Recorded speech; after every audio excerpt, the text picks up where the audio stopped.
Allah kaitkan tentang keberuntungan orang mukmin, tentang keberuntungan seorang mukmin dengan kekhusyukannya dia dalam solat. Untuk mendapatkan keberuntungan itu adalah dengan khusyuk di dalam solat.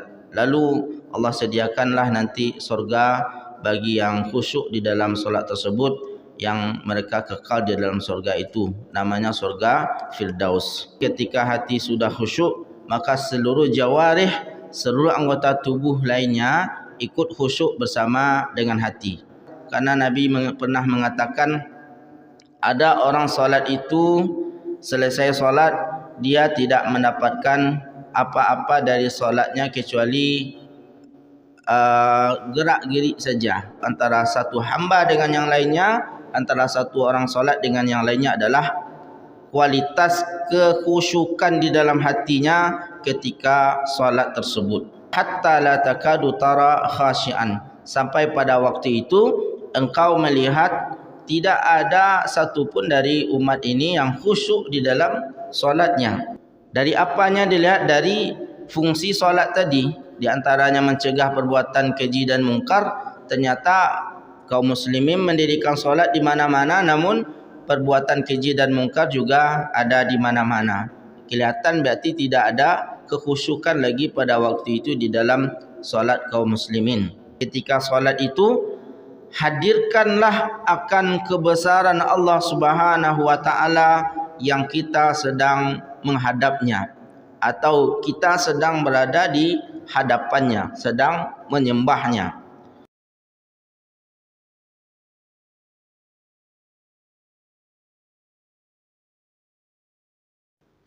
Allah Subhanahu wa taala berfirman, A'udzu billahi minasyaitonir rajim. Bismillahirrahmanirrahim.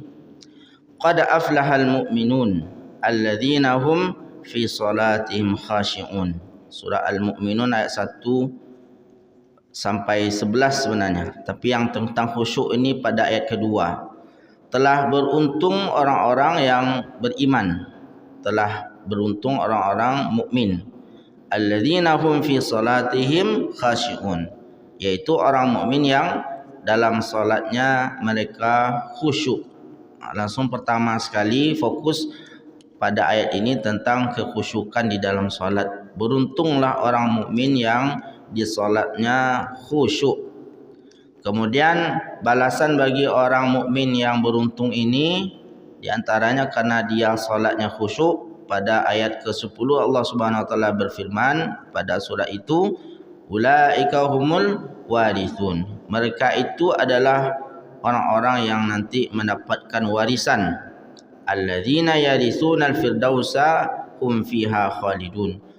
Mereka akan mewariskan atau mewarisi surga Firdaus, dan di dalam surga itu mereka khalidun, kekal selama-lamanya.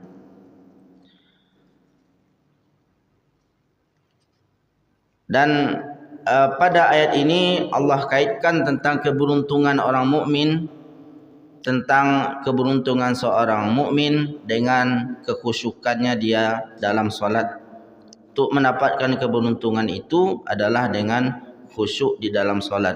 Lalu Allah sediakanlah nanti surga bagi yang khusyuk di dalam solat tersebut, yang mereka kekal di dalam surga itu, namanya surga Firdaus. Para imam mengomentari tentang ayat ini dan diantaranya menjelaskan tentang makna khusyuk.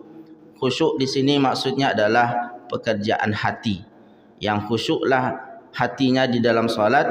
Namun ketika hati sudah khusyuk, maka seluruh jawarih, seluruh anggota tubuh lainnya ikut khusyuk bersama dengan hati. Karena Nabi SAW juga pernah bersabda bahwasanya pada setiap manusia itu ada segumpal daging, dan segumpal daging itu apabila sehat, apabila baik, apabila soleh, maka baiklah semua anggota tubuhnya yang lain.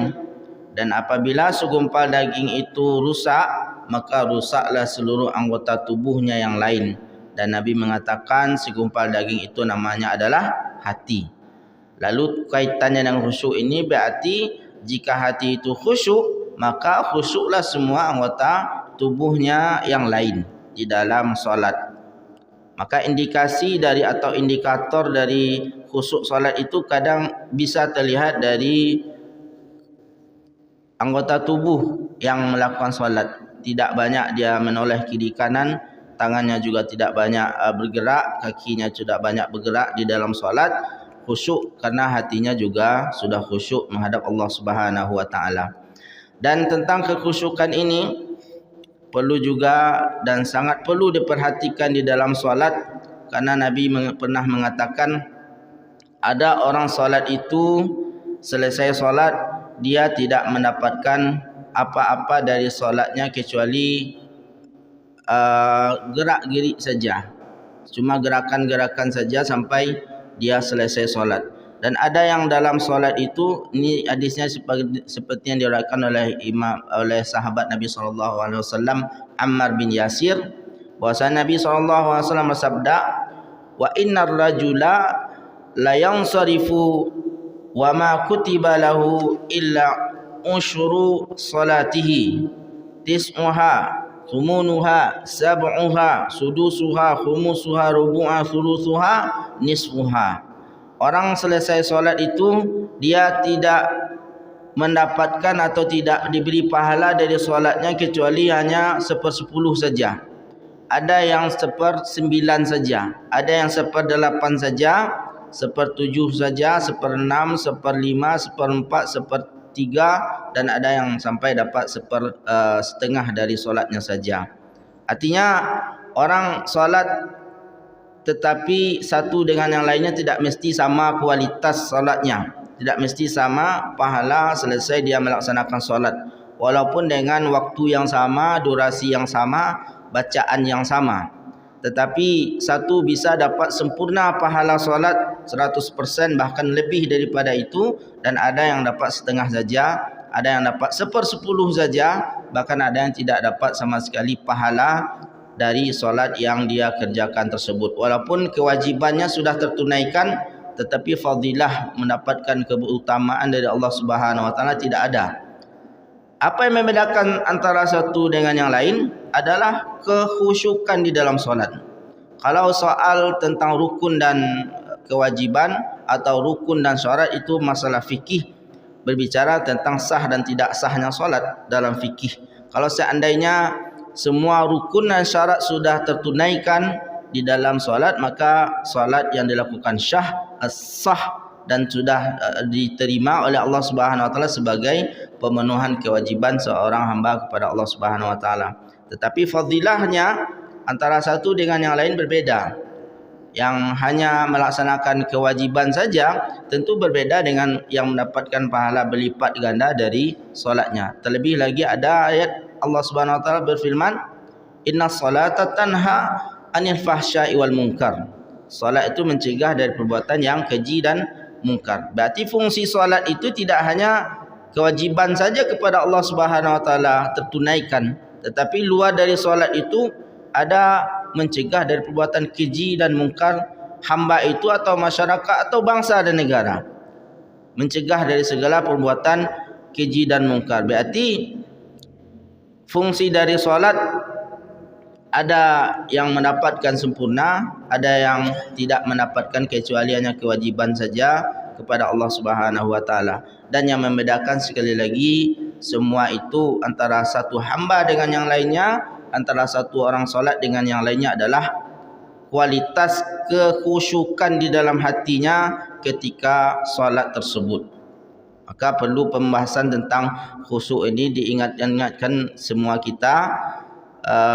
Dan Nabi SAW juga telah telah bersabda, telah menyampaikan kepada kita semua bahwasanya dalam makna hadis tersebut, atau kita sebutkan redaksi hadisnya agak panjang di sini, diceritakan bahwasanya Nabi SAW pernah duduk-duduk bersama sahabat sebagaimana diceritakan oleh sahabat Auf bin Malik radhiyallahu anhu. Lalu ketika itu Nabi melihat ke langit. Saat berduduk-duduk bersama sahabat, Nabi melihat ke langit. Kemudian tidak lama setelah itu Nabi bersabda, hadza awanul ilmu ayyurfa. Ini nanti masa akan datang atau sudah datang masanya ilmu akan diangkat, kata Nabi. Kemudian salah seorang dari sahabat tersebut dari kaum Ansar bertanya kepada Nabi, ya Rasulullah, apa maksud daripada ilmu diangkat tersebut? Kemudian Nabi hanya menjawab, in kuntu la adhunnuka min afqih ahli Madinah. Saya kira atau saya sangka engkau adalah orang yang paling faham dari penduduk Madinah ini, kata Nabi kepada sahabat yang bertanya. Nabi tidak menjawab maksud daripada ilmu diangkat tersebut, hanya mengatakan, saya kira engkau dah faham, gitu kata Nabi. Lalu pada momen yang lain, sahabat ini berkunjung kepada sahabat yang lain. Diceritakan oleh Auf bin Malik tersebut, kemudian kepada sahabat yang lain itu ditanyakan lagi maksud daripada ilmu diangkat yang disebutkan oleh Nabi ketika duduk-duduk tersebut. Dan dia menjawab, atau sahabat ini menjawab, maksudnya adalah diangkat dari manusia itu kekhusyukan di dalam solatnya. Kalau solat itu sudah tidak khusyuk, berarti ilmu sudah diangkat. Faqultu la adri, qala al khusyuk. Maksud daripada ilmu diangkat itu adalah khusyuk di dalam solat. Dan beliau mengatakan, hatta la takadu tara khashian, sampai pada waktu itu engkau melihat tidak ada satupun dari umat ini yang khusyuk di dalam solatnya. Dari apanya dilihat? Dari fungsi solat tadi, di antaranya mencegah perbuatan keji dan mungkar. Ternyata kaum muslimin mendirikan solat di mana-mana, namun perbuatan keji dan mungkar juga ada di mana-mana. Kelihatan berarti tidak ada kekhusyukan lagi pada waktu itu di dalam solat kaum muslimin.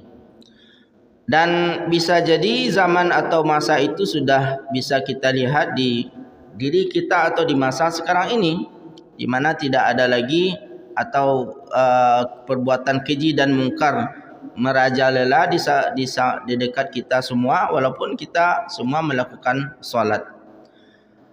Maka ada ulama menyampaikan tentang cara-cara bagaimana kita itu bisa khusyuk di dalam solat. Sebagaimana kita mendengar cerita daripada sahabat Nabi dan cerita orang-orang saleh pada guru-guru kita.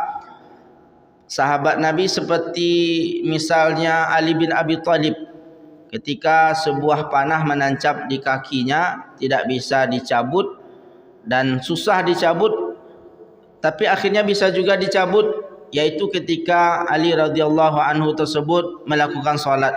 Beliau solat dan dicabut oleh yang lainnya sehingga panah itu keluar dari kakinya. Kenapa bisa dicabut di dalam solat? Karena Ali radhiyallahu anhu di dalam solatnya tidak merasakan lagi tentang rasa daripada fisiknya.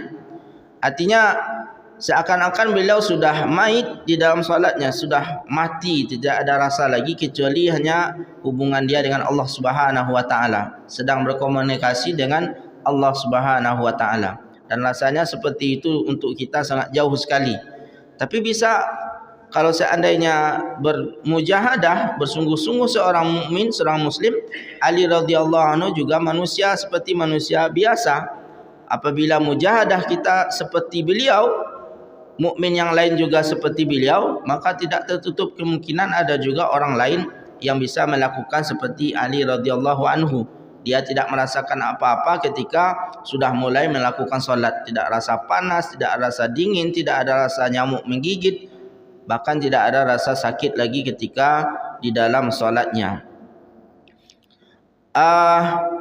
Ada beberapa cara untuk bisa khusyuk di dalam solat. Di antaranya disebutkan oleh ulama, yang pertama adalah ayyastahdhiral muslimu azmatal bari subhanahu wa ta'ala. Ketika solat itu, hadirkanlah akan kebesaran Allah Subhanahu wa ta'ala yang kita sedang menghadapnya. atau kita sedang berada di hadapannya, sedang menyembahnya. Ini yang satu ini apabila sudah sempurna, ini sudah selesai, sudah khusyuk langsung seorang hamba itu solat. Karena di hadapannya atau dia sedang berbicara, sedang menghadap kepada yang maha agung, yang maha kuasa, yaitu Allah Subhanahu wa taala. Kalau dalam ulama tasawuf, sebagaimana Bapak Ibu mungkin sering mendengar, maksudnya adalah mengenal siapa yang kita sembah itu, mengenal Allah Subhanahu wa taala. Kita kadang tidak khusyuk atau tidak biasa saja karena kita tak mengenal siapa yang disembah itu dengan sempurna. Sebagaimana dengan sesama kita juga begitu kan. Ada orang baru masuk ke masjid, kita tak kenal dengan dia, kan biasa saja tanggapan kita. Dia solat dan kita biarkan solat.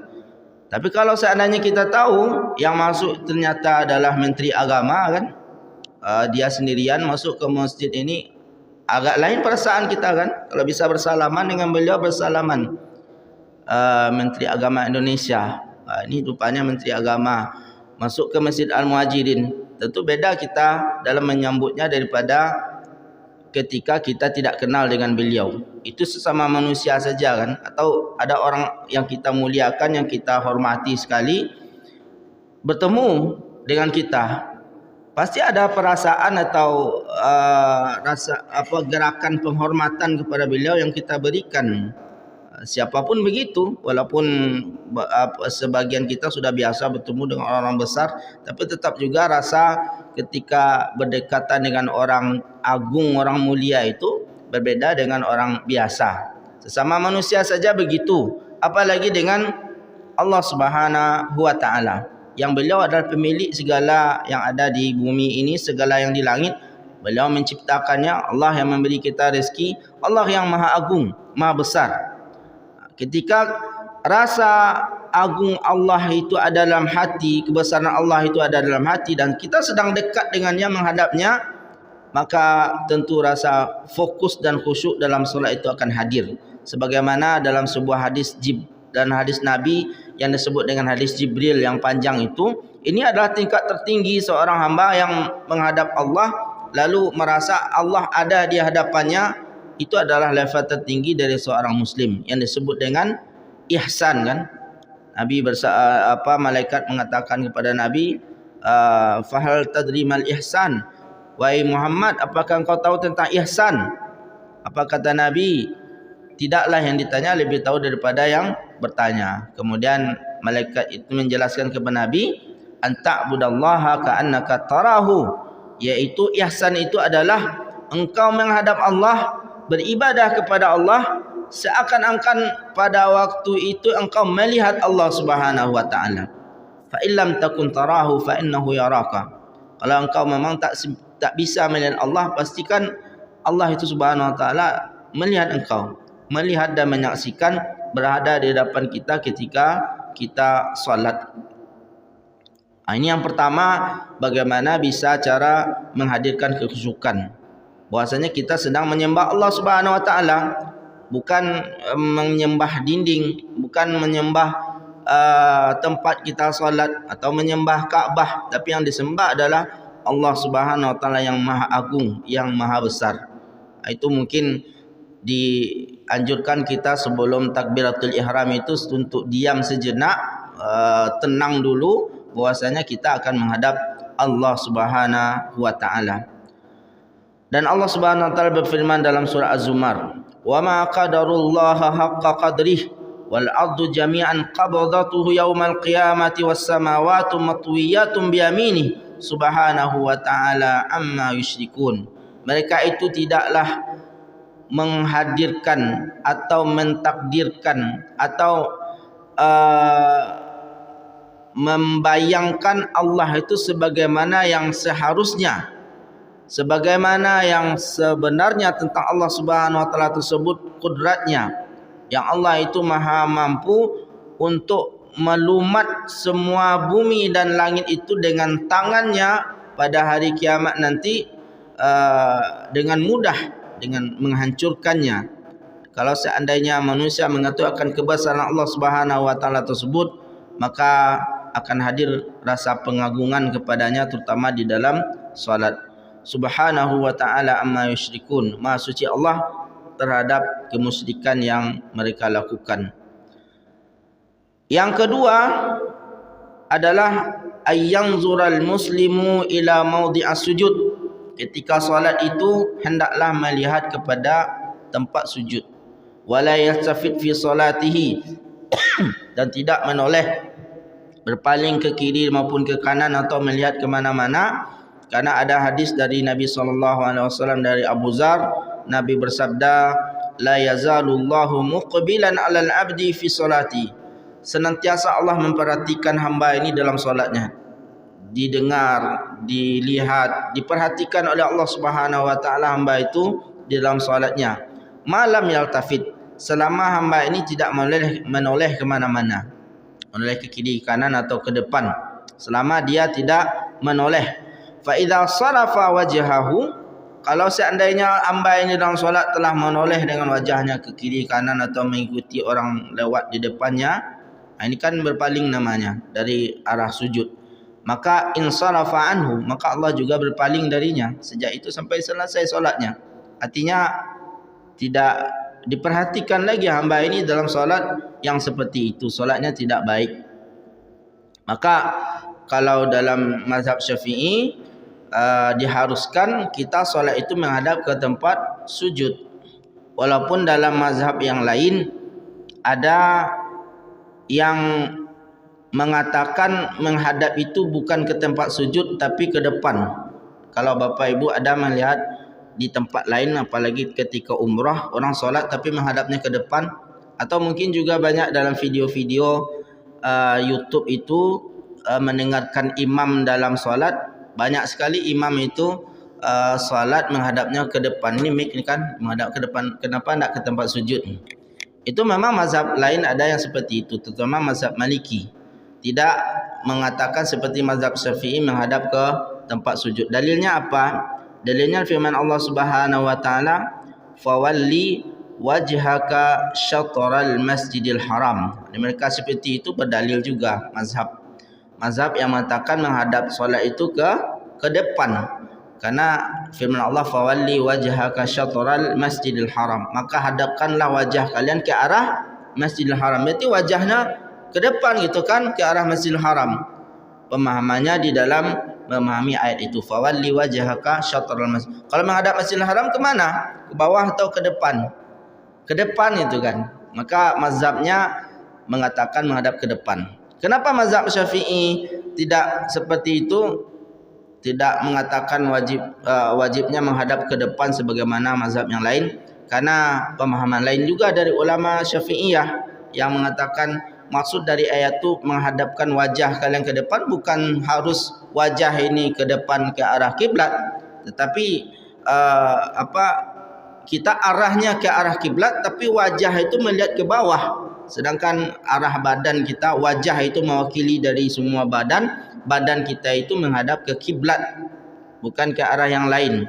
Dan wajah yang ada mata, ada hidung, ada mulut itu kemana? Ke tempat sujud, supaya diantaranya adalah bisa hadirnya khusyuk di dalam solat. Karena kalau kehadapan ke depan itu banyak yang terlihat, apalagi banyak yang lewat di depan, kadang diikuti sampai hilang yang dilihat itu, maka hilang rasa khusyuk di dalam solat.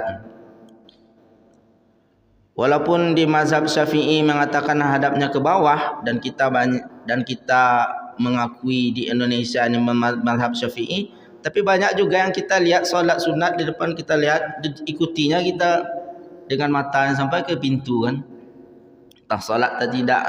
Dan ini tidak boleh, membatalkan pahala solat pertama, karena dalam hadis tadi sa'in sarafa anhu, Allah berpaling juga darinya. Artinya tidak sempurna solat yang dia lakukan.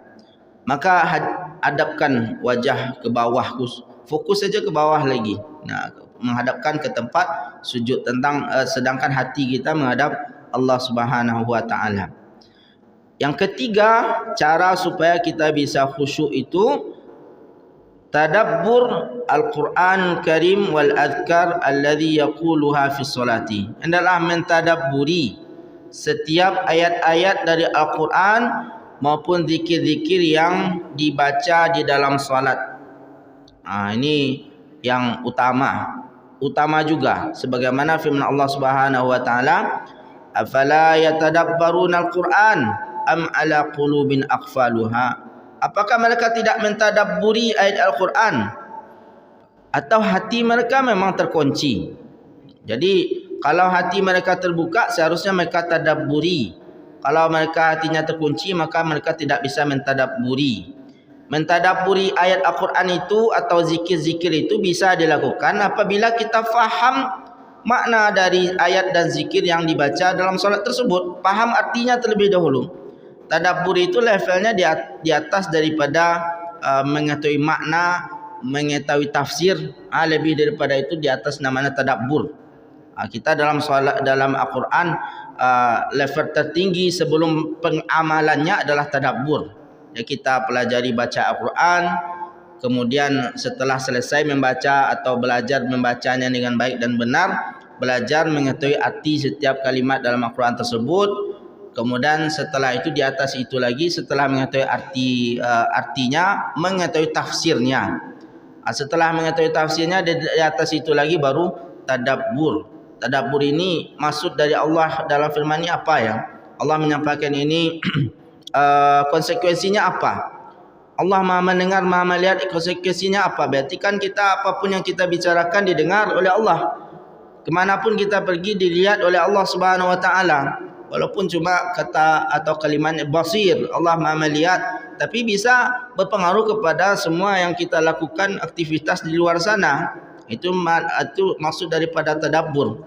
Atau maksud Allah Subhanahu wa taala, kenapa ya di ayat ini Allah mengatakan Ghafurur Rahim, sedangkan pada ayat yang lain Alimun Hakim. Kalimat itu juga memberikan motivasi kepada kita. Ghafur. Kalau kemarin saya habis solat sama jamaah kita, ketika firman Allah Subhanahu wa taala, pernah kita baca solat ini, surat Al-Baqarah ayat kursi itu. Sebelum membaca Al-Kursi itu, pada juz ketiga, tilkar rusulu faddalna ba'dhum ala ba'd minhum kallamallahu wa rafa'a ba'dhum darajat. Kan sebelumnya Allah ceritakan tentang cerita nabi-nabi. Kemudian pada ayat setelahnya, ya ayyuhalladzina amanu anfiqu mimma razaqnakum min qabli an ya'tiya yaumun la bai'un fihi wala khullatu wala syafa'ah wal kafiruna humudz zalimun.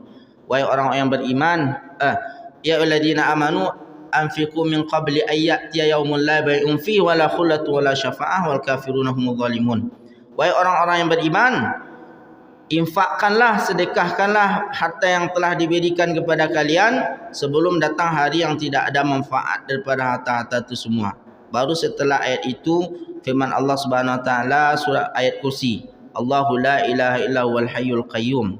Ini saya juga baru tahu ada yang mentadabburi, rupanya kita solat tapi ada jemaah yang mentadabburi urutan ayat itu. Bila menyampaikan ke saya selepas solat ayat yang tadi Pak Imam baca, Allah Subhanahu wa taala bercerita tentang orang-orang, tentang para nabi, kesalahan para nabi. Nabi ada juga yang melakukan kesalahan, termasuk juga umat-umat yang bersalah. Lalu Allah Subhanahu wa taala pada ayat yang kedua dari awal juz 3 itu mengatakan, ya alladzina anfaqu mimma razaqnakum, infa'an. Kenapa Allah Subhanahu wa taala infaq? Ini bertanya ke saya, kenapa Allah Subhanahu wa taala berfirman pada ayat itu tentang infak setelah cerita ini? Ini tadabbur nih. Beliau yang menyampaikan, yang bertanya itu menyampaikan, karena kesalahan, dosa-dosa, kesalahan para nabi, kesalahan umatnya ternyata dihapuskan dengan apa? Dengan infak.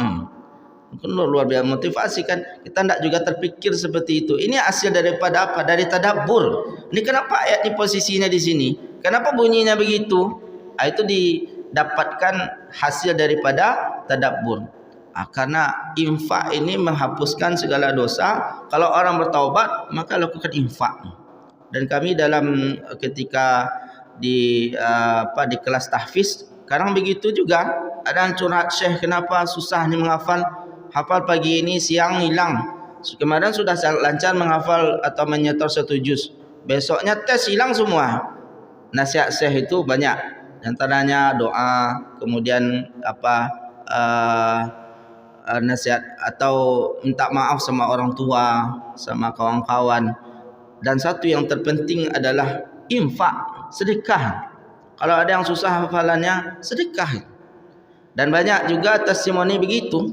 Ada seorang yang menunggu keluarganya sakit di rumah sakit, itu ada ceramah berbahasa Arab itu, sudah berbulan-bulan bahkan bertahun-tahun keluarganya opname di rumah sakit itu, dirawat di rumah sakit, sakarat gitu di rumah sakit, tapi lama tak sembuh-sembuh. Dan tidak ada rasanya lagi harapan untuk sembuh, hanya menunggu kematian saja dari yang dirawat tersebut. Lalu keluarganya pulang ke rumah pada suatu waktu, ketika berada di pom bensin mengisi bensin, ada dilihatnya beberapa ekor anak kucing yang tidak ada induknya, mungkin ditinggalkan atau dibuang oleh orang lain di sana. Lalu timbul rasa kasihannya, dicarikan susu, kemudian dikasihkan susu ke anak kucing yang ada di tempat itu, kemudian dikasih makan, kemudian dah selesai dia pergi, dan tetap ditinggalkan di sana kucing, tapi sudah diberi makan.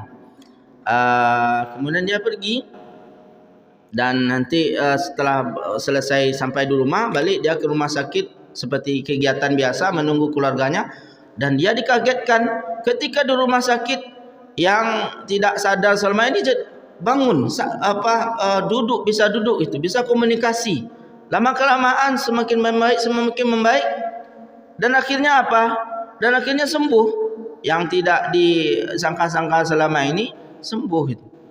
Dan dia heran, kenapa kok bisa begitu? Lalu ada yang memberitahu ke dia, apa yang kau kerjakan.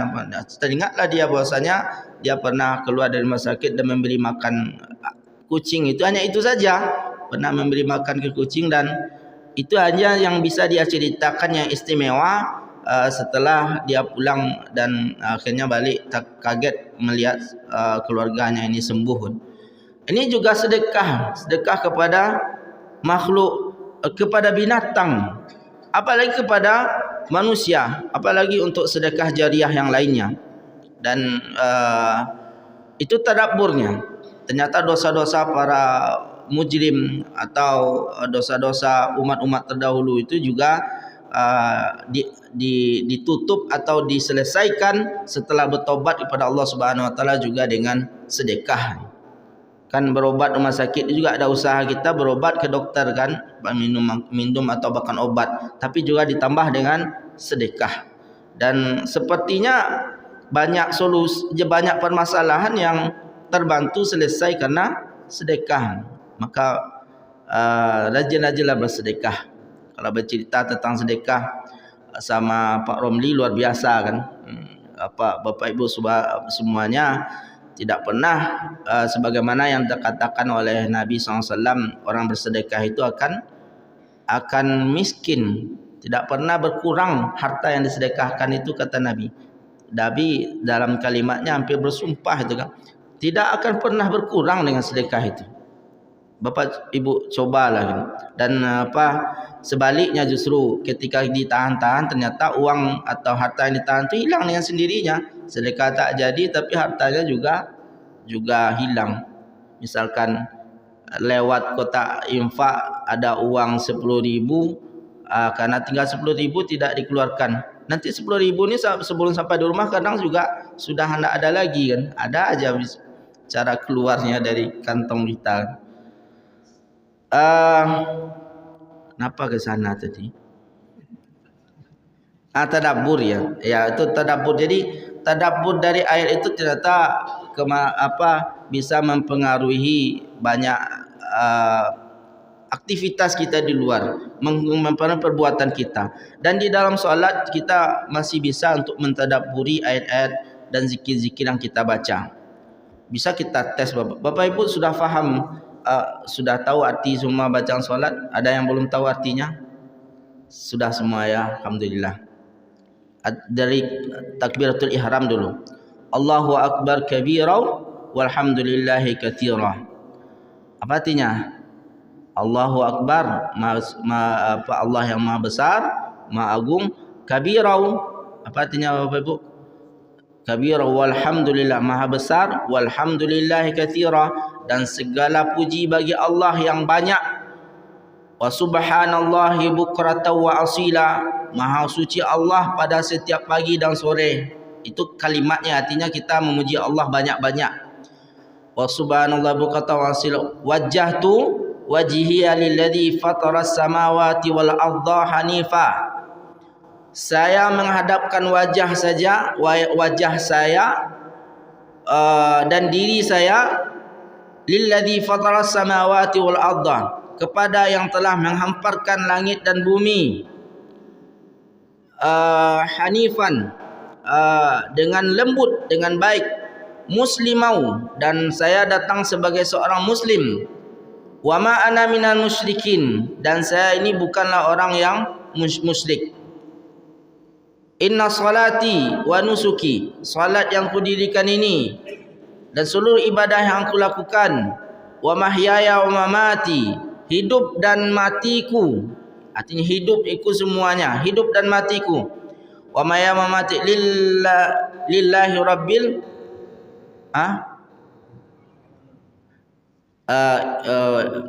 inna salati wa nusuki wa maya mamati lillahi rabbil alamin, untuk Allah Tuhan semesta alam. Tadabburi itu, jadi hidup kita dan mati kita untuk Allah Subhanahu wa taala semuanya. Wa bidzalika umirtu, dan untuk itulah saya diperintahkan, wa ana minal muslimin, dan saya ini orang muslim. Kita ulang dalam tahiyat, dalam doa iftitah begitu. Kemudian ruku, kemudian membaca Al-Fatihah. Al-Fatihah tahulah kita artinya semua, tapi kalau ditadabburi lagi juga tidak main-main Al-Fatihah itu, karena Al-Fatihah itu sebagai ummul Quran. Kalau seandainya dalam ulama mengatakan Allah Subhanahu wa taala telah menurunkan banyak kitab kepada para nabi dan rasul. Ada Taurat, Injil, Az-Zabur, kemudian ada suhuf, lembaran-lembaran yang Allah turunkan kepada Nabi Ibrahim, yang tidak dinamai dengan kitab tertentu tapi suhuf saja. Kalau kitab-kitab itu semua dikumpulkan, maka akan tersimpulkan isinya di dalam satu kitab saja, namanya apa? Al-Qur'an. Dan Al-Qur'an yang 30 juz itu, 114 ayat itu, kalau dikumpulkan semuanya ingin kita ringkas, maka isinya ada di satu surat saja. Surat apa? Surat Al-Fatihah. Maka mentadabburi surah Al-Fatihah ini mewakili tadabbur kita kepada seluruh ayat yang lainnya sebenarnya. Maka itu diwajibkan kita baca setiap rakaat solat kita Al-Fatihah, mewakili semua ayat dan surat yang ada di dalam Al-Quran. Apakah kita sudah mentadabburinya? Allah Subhanahu wa taala mengatakan Maliki yaumiddin, memiliki hari kemudian.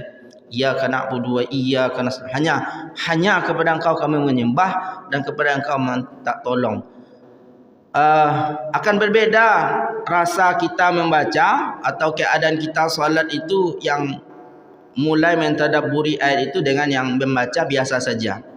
Dan bagus juga kalau ada yang dalam salat itu fokus kepada tajwid ya. Tapi Bapak Ibu, ini yang alhamdulillah yang belajar tajwid. Kalau kita solat itu, tajwid itu belajar di luar solat. Di luar solat, jangan fokus kepada nomor satunya kepada tajwid di dalam solat kita. Tajwid itu wajib dipelajari, tapi jangan di dalam solat kita belajar tajwid kepada baca ra, kha itu, apalagi bacaan orang lain yang kita perhatikan. Kalau bacaan kita sendiri baik jugalah, karena itu firman Allah Subhanahu wa taala kan. Tapi yang utama sebenarnya adalah tadabbur makna daripada ayat yang dibaca tersebut, makna dari bacaan. Kalau kita tadabburi makna dan maksud dari ayat itu, yang lain jadi tersingkirkan. Tapi kalau bukan yang kita kepada tadabbur, maka akan banyak masalah yang lain. Masalah irama kah, masalah tajwid kah, masalah tempat berhentinya kah, Itu aja yang tersibukkan kita dalam solat, walaupun itu sangat membantu kekhusyukan, tapi yang pertama sebenarnya adalah kita memahami makna dan maksud daripada ayat itu, mentadabburi ayatnya. Dan tadabbur itu Bapak Ibu, bisa saja hari ini kita tadabbur ayat iyyaka na'budu wa iyyaka nasta'in, nanti ditadabburi lagi, besok ditadabburi lagi. Setiap mentadabburinya itu yang kita dapatkan itu berbeda. Makna atau semangat yang kita terima itu berbeda. Karena Al-Quran seperti itulah layak dan mungkin ditadabburi sampai hari kiamat nanti oleh semua orang, oleh semua kita, dan semua bisa saja antara satu dengan yang lain mendapatkan semangat atau makna yang berbeda dari hasil tadabbur tersebut. Ada yang selesai tadabburi ini langsung pulang ke rumah, langsung bersih-bersih rumah. Kenapa dia bersih-bersih rumah? Karena tadabbur dari ayat tadi. Dan ada juga ayat yang sama ditadabbur ini, pulang dari sini langsung salat duha. Apa pengaruhnya? Ada yang selesai tadabbur ayat yang sama, selesai itu dia akan fokus kepada salat witir, salat tahajud. Padahal ayatnya sama. Cuma masing-masing mentadabburi mendapatkan makna yang berbeda. Itu namanya hikmah. Wa may yu'tal hikmata faqad utiya khairan katsira. Orang yang dapat diberi oleh Allah hikmah, maka berarti dia diberi kebaikan yang banyak oleh Allah Subhanahu wa taala. Ada yang mentadabburi gerakan solat, silakan aja untuk meningkatkan kekhusyukan kita dalam solat. Kalau dalam takbiratul ihram itu kan ada dua. Ada hadwa mankibai sampai bahu, ada yang sampai ke daun telinga, sejajar dengan daun telinga kan. Ya, tapi kedua-duanya tangan ini diusahakan menghadap ke depan. Kecuali kalau tidak sadar. Kalau kita sadar menghadap telapak tangan kita ke depan kan, bukan begini kan, ke depan. Kedua-duanya ke depan dalam hadis. Apa tadabbur? Ada mentadabbur gerakan solat itu, bahkan ada bukunya. Ini saja sudah bisa kita mentadabburi, dapat makna yang besar. Kenapa kita takbir tu Allahu Akbar begini? Dia tadabburi bagaimana? Itu maknanya ketika kita mulai solat takbiratul ihram itu, kita mengangkat tangan seperti ini sebagai isyarat kesampingkan dulu semua urusan dunia. Tinggalkan dulu, abaikan dulu semua urusan dunia. Kita sedang menghadap Allah Subhanahu wa taala. Maka isyaratnya begini. Artinya campakkan dulu semua urusan kita tentang dunia ini. Kita sedang menghadap Allah Subhanahu wa taala. Maka begini kan, ini isyarat. Karena gerakan-gerakan tangan kita ini juga dipahami oleh kita, ada isyarat-isyarat tertentu kan. Seperti maaf, gerakan tangan ada yang bercarut itu kan dengan gerakan tangan juga kan. Kalau begini, orang Mesir ada, orang Arab lah, kalau dia begini tangannya, tahu Bapak Ibu artinya, maknanya. Makanya gerakan solat kita tak boleh juga begini, karena ada isyarat orang Arab tu kalau begini artinya dia menghina kita, dibilangnya kita gila itu. Anta, alas itu artinya anta, kamu gila kalau begini. Kalau kita gila begini kan, orang Arab begini. Ini tidak jelas nih, gila, kamu gila. Maka gerakan itu juga bisa dimaknai sendiri. Kenapa begini? Kita maksudnya adalah menyampingkan urusan dunia. Kalau seandainya itu yang kita fahami ketika takbiratul ihram, berarti kita sedang fokus, dah tinggal masalah dunia. Walaupun ada katanya dalam solat itu banyak inspirasi yang keluar, yang tak ingat jadi ingat. Mencari gagasan-gagasan di dalam solat itu lebih indah, lebih baik daripada di luar solat. Bahkan ada memikirkan arsitektur rumahnya di dalam solat, bagaimana bentuk rumah, kamarnya di mana. Allahu Akbar. Terbayanglah semua kolam nanti di mana, pintu sebelah mana. Ada yang seperti itu, tapi itu tidak boleh sebenarnya Bapak Ibu, kecuali tidak disengaja. Kalau disengaja memang kita solat untuk mengingat apa yang lupa. Di dalam solat kita ingin datang ingatan itu, maka salah. Tapi kalau seandainya kita solat gunanya supaya teringat apa yang lupa, tapi nanti setelah solat baru kita pikirkan di mana barang atau yang lupa itu bisa kita ingat lagi di selesai solat, bukan di dalam solat. Fokus kepada gerakan dan bacaan kita saja sampai terakhir. Dan solat istikharah juga begitu kan. Kita minta petunjuk kepada Allah apakah memilih urusan A atau urusan B, pergi atau pulang, pergi atau tidak pergi, memilih yang A atau memilih yang B. Kita solat istikharah. Solat istikharah itu bukan di dalam solat itu kita dapat inspirasi atau ilham apa yang kita pilih. Tapi selesai solatnya tetap dengan bacaan, dengan gerakan yang yang biasa kita lakukan. Nanti setelah salam kiri kanan, baru kita merasa-rasai dalam hati kita apa ilham yang Allah berikan untuk urusan ini, apa yang kita pilih. Kadang-kadang tidak ada rasanya, cuma Allah mengarahkan kita untuk berbuat sesuatu yang itu lebih baik dan terbaik untuk kita, karena kita sudah melakukan solat istikharah namanya. Kalau ada yang memikirkan dan pikiran itu mungkin positif, tapi di luar urusan solat, di luar tadabbur daripada ayat-ayat tadi kan, maka berbalik lagi kepada ayat yang kita baca, zikir yang kita baca. Yang lain itu kalau sempat terfikirkan itu biasa. Artinya karena kita punya sebuah kita ini biasa, maka balikkan kepada yang normal lagi begitu. Karena di dalam solat sebagaimana yang kita ketahui ada yang bertugas, profesinya, pekerjaannya yang sudah dikasih sertifikat oleh iblis, seorang jin yang kerjanya mengganggu kita solat. Siapa nama jinnya itu Bapak Ibu? Siapa nama jin yang tugasnya mengganggu kita solat saja? Namanya? Ini ada banyak pelajaran lupa-lupa. Khanzab namanya. Ada yang menyebutnya khinzib. Khanzab nama jinnya. Yang dia memang profesinya, tugasnya, mata kuliahnya itu saja sejak dari dulu. Dan itu yang dia kerjakan, yaitu mengganggu orang solat. Kalau dah solat, datang dia. Katanya yang lari ketika azan sampai terdengar kentutnya oleh Nabi, itu khanzab itu. Dia kalau dah mau solat sudah dekat-dekat ke tempat orang solat, ke masjid atau di mana orang solat, dari dekat-dekat sana. Ternyata ada azan, maka dia lari. Nanti setelah selesai azan balik lagi dia. Begitu perjuangannya kan, luar biasa, kerja keras dia. Setelah selesai azan, bagaimanapun irama azannya dia tetap lari, tak harus pilih-pilih semua apalagi azan Pak Datuk semakin cepat dia lari kan, ketakutan. Nanti ketika iqamat lari lagi dia. Selesai iqamat balik lagi dia. Menggoda kita solat. Ketika kita surah takbiratul ihram, datanglah kita ke dia, ke kita semua kan, dibisikin kita ini itu, sehingga kata Nabi dalam solat ada yang lupa berapa rakaat dia sudah solat, lupa dia sudah membaca Al-Fatihah atau tidak, lupa dia solat apa itu, kadang lupa solat zuhur atau solat asar nih, kadang lupanya sudah di dalam solat ini, saya solat apa sebenarnya, solat zuhur atau solat asar. Itu adalah bisikan daripada khanzab. Apapun yang bisa dia ganggu kita dalam solat, walaupun untuk mengingatkan sesuatu atau membuat kita lupa sesuatu, dah terlaksanalah tugasnya. Pokoknya dia ganggu saja, walaupun tidak besar, tapi semakin bisa dia melakukan yang besar akan dia lakukan selalu. Sampai ada yang lupa rakaat, kemudian dia tambah. Ketika dia tambah lupa lagi, berapa dia sudah tambah lagi.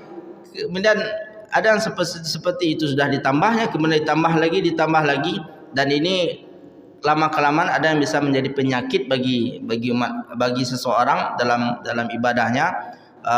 Diberi was-was selalu, baik dalam wuduk maupun dalam gerakan atau bacaan solatnya. Dan kalau sudah seperti itu, kalau seandainya dah lewat, kalau seandainya lupa dalam solat, maka kita boleh berta'awuz, auzubillahi minasyaitonirrajim, dalam solat, kemudian kita lanjutkan solat. Tadabbur. Kemudian juga yang keempat adalah ingat kematian, dan ini penting. Ingat kita ini seakan-akan solat itu solat terakhir, maka pesan Nabi salah satunya sallu salatan muwaddi', solatlah kalian seakan-akan solat ini adalah solat terakhir kalian. Kemudian sebelum solat persiapkan diri dengan baik, pakaian, tempat solat dan yang lainnya. Kalau ada yang sedang menahan buang air besar, buang air kecil, selesaikan itu dulu. Dan bahkan kalau lapar pun makan dulu. Kata Nabi, la isya'a qabla al-isya', lal isya'a qabla al-asya'. tidak ada solat isya dulu kecuali makan dulu. Artinya kalau sudah malam itu sudah lapar, makanlah dulu, asyak dulu, baru isya, baru solat isya. Atau kalau sudah ada makanan nanti disibukkan kita oleh makanan yang dalam solat, maka makanlah dulu. Maka ada hadis la solat li hadratit ta'am. Itu kalau orang yang terganggu karena terbayang makanannya tadi. Tapi kalau tidak terganggu, solat terlebih dahulu itu lebih baik juga. Kemudian berusaha untuk khusyuk, walaupun belum bisa khusyuk tapi tetap berusaha dengan segala kemampuan, karena di sana mujahadah, walladzina jahadu fina lanahdiyannahum subulana. Orang-orang yang bersungguh-sungguh di jalan kami akan kami bukakan jalan, kata Allah Subhanahu wa taala. Dan hadirkan besar pahala atau rasa dapat pahala besar dari Allah jika kita khusyuk di dalam solat kita dari awal sampai akhir. Ini salah beberapa metode yang bisa membantu kita khusyuk di dalam solat kita, sehingga kualitas solat kita ini baik, walaupun satu solat saja tapi mempengaruhi seluruh kehidupan kita.